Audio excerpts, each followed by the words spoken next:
Увозот во државава е неопходен во моментот, но според министерот за земјоделство, шумарство и водостопанство Цветан Трибуновски, потребно и домашното производство.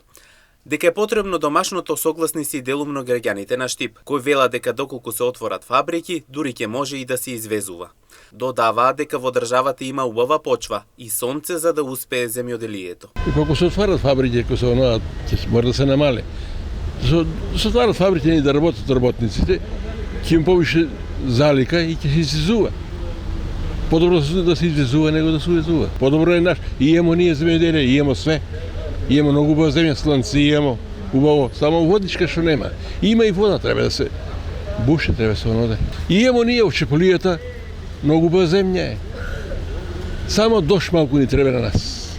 Дожд да има бирќет многу кај нас. А добро е така, чим зголемува субвенции, ќе имamo да работиме, ќе има волја да работиме. Децата ќе имат волја да работат. Оно да се вратат младите да почнат да работат тука, може ќе биде подобро. Да се надеваме.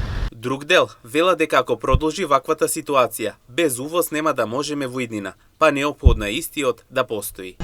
Паради тоа што имаме и ние производство, само нема кој да го работи. Ако продолжи вака, без увоз нема да може да се живее.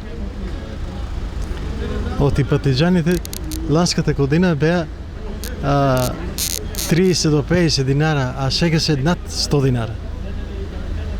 И дека тоа, ако нема увоз, тоа е се наше производство, сега ќе продават, али ако има увоз, ќе падне цената.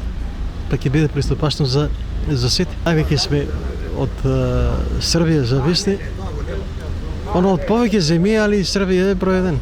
Не. Зошто? Многу треба да се направи, далеко сме ние од тоа. Многу треба да се направи за да се овозможи тај млад човек да живее нормално или убаво.